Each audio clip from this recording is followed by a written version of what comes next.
Hello, and welcome to this episode of Frankie's Cultural Observations. Today, we're going to be analysing creatives.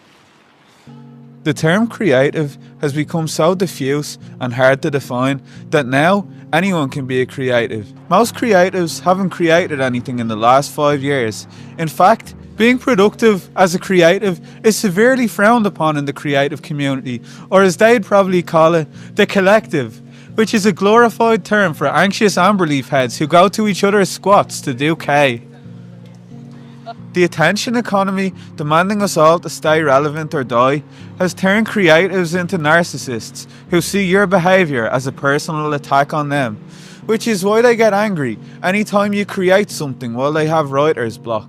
In a world where the real has disappeared, creatives operate on the plane of the symbolic. Afraid of their own social death, they have to keep posting to create the illusion of productivity, to stop you from noticing that these creative directors are usually just baristas by choice, waiting for their short film to be commissioned, who think their podcast, yet to be named, which is the name of their podcast, has been shadow banned because it has 0 listeners. Yeah. Creatives are often in the arts, which is just another way of saying they have friends who've directed a couple of 12-minute documentaries that they stole the credit for. The arts is their protective shell, their Trojan horse, the armour they wear underneath their comfortable sweater. A vague profession that begs you not to ask any further questions, in case you find out that beneath their cashmere scarf, they spend most of their day wriggling around in their pants like a worm that's trying not to get burnt by a magnifying glass. Creatives are really good at expressing their feelings. It's all they talk about. In an unstable economy based on gig work, emotions become the sole currency of the financially insecure. The liberal mythology surrounding creative work would have you believe that creatives are those among us who are brave enough to get out there and chase their dreams. But it's easy to chase your dreams when you wake up in a 4-poster bedroom in your parents' castle, who hail from a long line of aristocratic nobility, and if you kick their family tree, I'm pretty sure a few slaves will fall out. So creatives aren't risk takers, they're just takers. Sucking the flute of the family jewels, sorry, that bit's gross. I'm going to take this bit out. Sucking the flute of the family jewels so the creative juices will start flowing. When creatives aren't going into painstaking detail about their rich inner world, they're talking about all the future projects they have in the works. Creatives talk so much about their future plans that their future forgets to happen. The Holy Spirit sees them having the same conversation in the same coffee shop graffiti-friendly warehouse that used to be a meat-packing plantation for poor people, and refuses to greenlight their screenplay about a middle-class collective of fashion-conscious communists who have to save Peckham from gentrification. You only moved in there 2 weeks ago.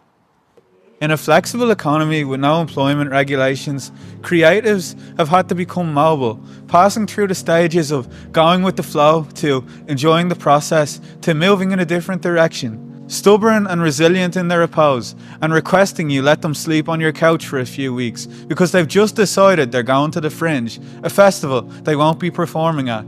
Creatives no longer create, they curate, engaging in a creative's arms race, where the most obscure, perverse taste wins the grand prize of social belonging, which means that a performative arts student with a bad attitude and a Spotify playlist is more welcome in the reading club than the author of the actual book that they're pretending to read.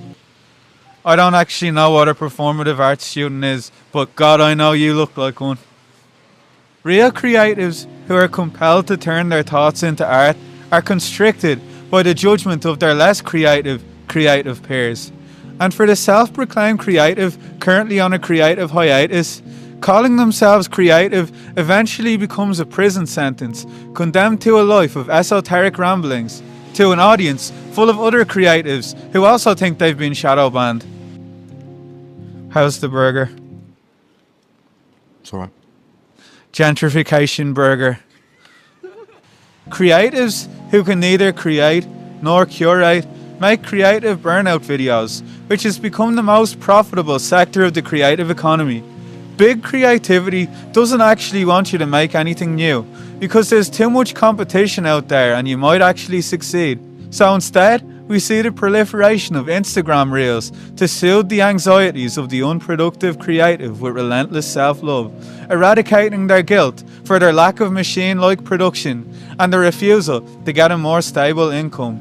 Creative burnout videos map a cultural turn where society stopped focusing on its own future or progress to become obsessed with the process. The journey became a soother, its self-comfort at all costs. So the fire that was once inside these creative minds has become quelled with a new shiny bottle of fizzy acceptance water.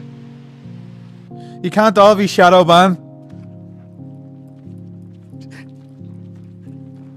Are you hitting your vape?